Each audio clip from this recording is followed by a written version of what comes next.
Welcome back. I'm Brooklyn with The Advisor Life, and I'm making a little video about the books that I have gotten over the last week.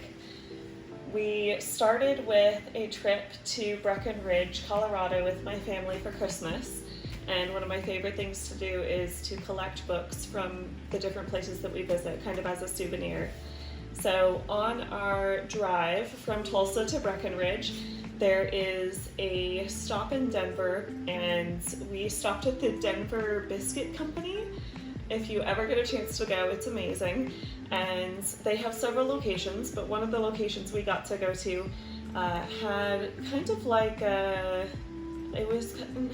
shopping mall isn't the right word, but it's some kind of a cool place with little pop-up stores with things that you actually think are interesting and cool to explore and buy. One of which was a bookstore. And I went in and I had an epiphany, which is whenever I go shopping for clothes, I immediately go to the discount rack in the back of the store, but I don't do that with books for some reason. So I was like, okay, maybe I need to start doing that. So I asked where the discount rack was, and they pointed it out to me, or my husband pointed it out to me, and I found these 4 books, and I'm kind of upset. This one got a little bent, I think, in my suitcase coming back, but I will show you these 4. So this is Los Tres Reyes Margos. I'm sure I'm saying that wrong.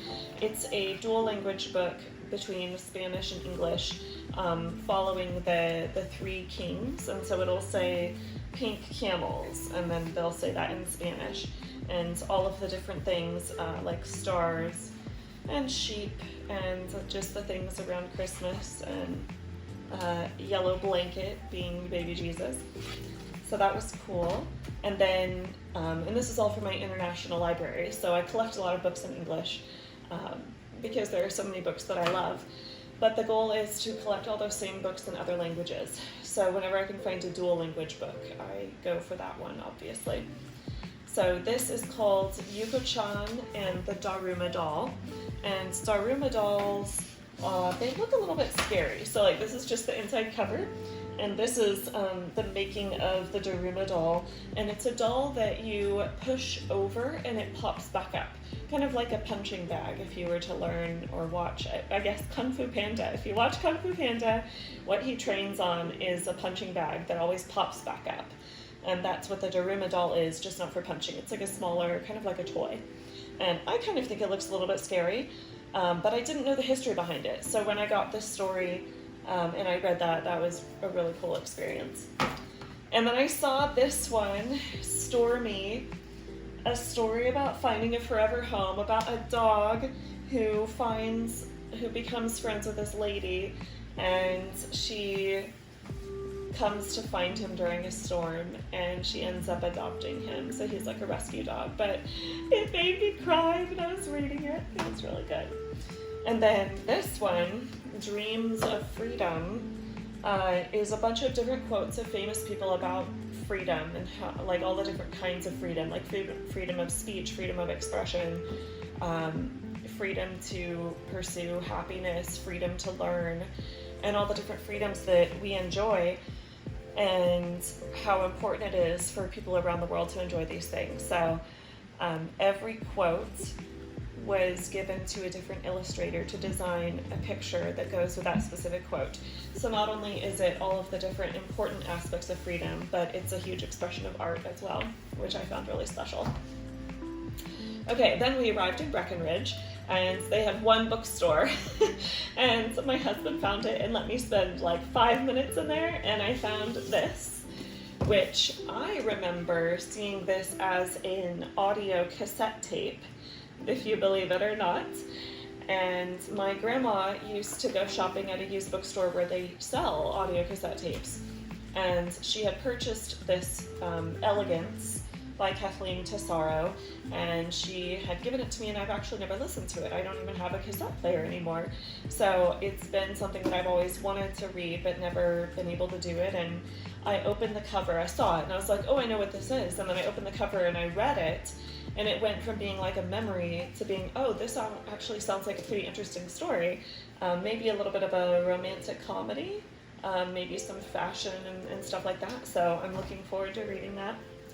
Okay, so after skiing in Breckenridge, or learning to ski, it was a long week, but it was fun. There were good times and bad times, and lots of fun and food and family and Christmas.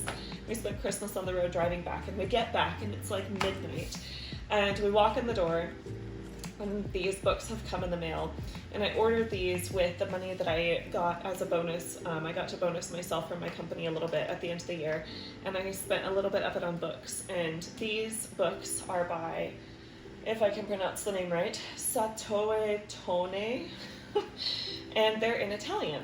So this one is Questo Poso, and I did not know what that means, so I sit down and read these books at midnight. And I am having to use the Google Translate picture version on your phone, where you can take point your camera at something and it'll translate. So I'm flipping through this book, and it's actually quite depressing. It's about this little chick that can't do anything. It can't hatch, it can't learn to fly, it can't swim, and then it figures out what it can do. And this is what that means, is that I can do. So that was an uplifting story. And kind of similarly with this one, Mocha is about, it's told from the perspective of a guy working late at night, and he's having some kind of a weird dream reality of this little bunny rabbit who kind of tempts him into trying some different kinds of coffee. And he is like, why am I having this strange dream? I have a lot of stuff to do. I just need to wake up and get back to work. And the rabbit convinces him that it's okay to let go and to let out your emotions and to cry a little bit. And he relaxes long enough to realize that he actually drew Mocha as a cartoon rabbit when he was a little boy, and he had a little sketchbook. So that was interesting. I didn't expect the story to take that twist. But I love these books because of the illustrations. So this is his dream world. So he has these imaginary cups full of coffee and coffee beans with little chicken feet, and all the coffee mugs are chickens, which is it's just funny. And the colors are always so interesting. It's a bit of a watercolor. And then there's the little rabbit. It's a cute little rabbit.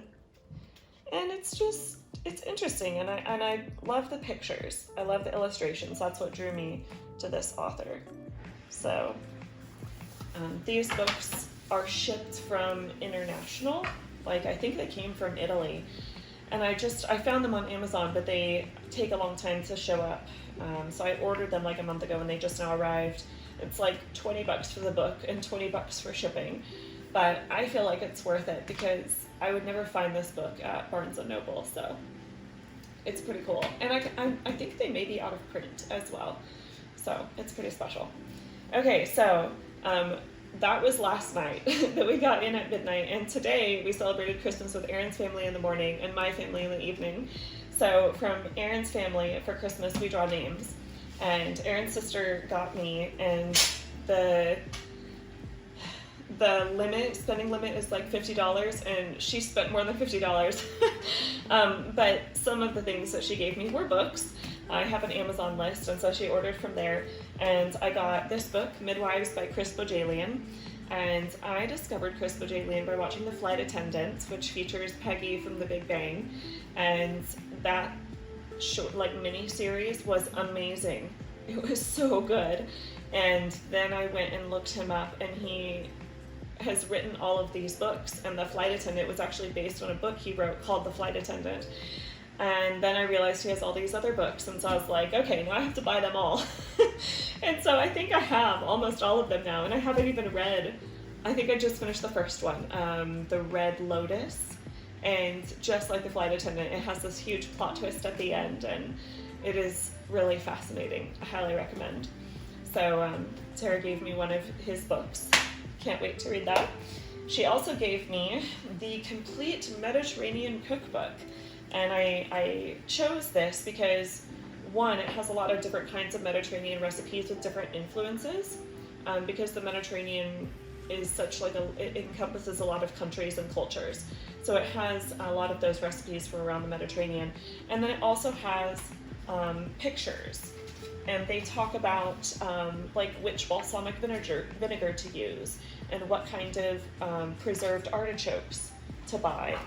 And they don't have pictures of every recipe, but they describe a lot of stuff. And they'll talk about so one of my favorite things to do with cookbooks is to sit down and read it. And so I was reading it today, and they were talking about how they tested all of these recipes. Especially there was one on fish soup. And fish soup always had sounded disgusting to me. And so I was reading that, and they said, we were testing out the broth, and our testers said that it needed more flavor. So we did XYZ to bump up the flavor. And I was like, oh my gosh. Like, they actually tried. They actually tested these recipes. I mean, it's America's Test Kitchen, so that should be obvious, but it's 500 vibrant kitchen-tested recipes for living and eating well every day. So I can't wait to try that. And then we went to Christmas at my family, and we had a really cool day because we were eating in Colorado, and my mom baked some of our favorite family recipes, and then we did some things like we grilled steak, and we picked up pizza from a local pizza place. And at the end of the week, we were all like, well, we didn't have any Asian food. So we decided to have Asian food dinner for Christmas with my grandparents when we got back. So my grandma has been gifting us this collection of Asian dishes from Williams Sonoma. So like, oh, pricey. But they are matching plates and ramen bowls, which are bigger than normal size bowls, and they're alternating red and blue patterns with different designs. Like there are dragons with hooves and claws, and there are koi fish and a phoenix. So that was really special, and we almost have the complete set now. It's been on like back order from the pandemic, and so we finally got those in the mail like this month, and so we got to use them for the first time, and my mom ordered sushi and did some different Asian dishes, and that was really special. And then we opened gifts, and I got At Home with Madame Chic by Jennifer Scott, who I've mentioned before, but she went to France, and she saw how French people love pursuing elegance in their lives every day. I think that that is also important. It really resonated with me. So I read one of her books, and this is another of her books, which I actually started reading. I was like a few pages in by the time it came back around for me to open my next gift. So I'm gonna love this one a whole lot. And then my other grandma surprisingly gave me this, which was not on my list, but it's absolutely beautiful. So this is Beholding and Becoming by Ruth Chu Simmons. And the illustrations in this book, it's the art of everyday worship. And I have not read it yet, but the illustrations in this book are just so beautiful. It actually starts with this table of contents here, a glossary, a word about all the paintings in this book. It says bees are workers that produce great dividends, and birds are representative of God's value and care for his children. And pomegranates stand for fruitfulness, blessing, and abundance. Sweet peas stand for tenacity. So it goes through kind of an interpretation of all of the drawings and paintings. And then it has all of these beautiful illustrations.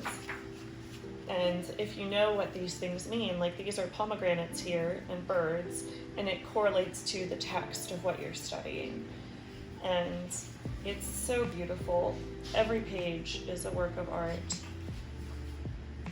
And some of these quotes are from leaders of the faith, and some of them are Bible verses. So I'm excited to read through that, and it comes with a guided companion so that I don't write in this book, I write in this book. And so I can reuse this and get a new companion book to kind of journal my thoughts, which is also beautifully illustrated.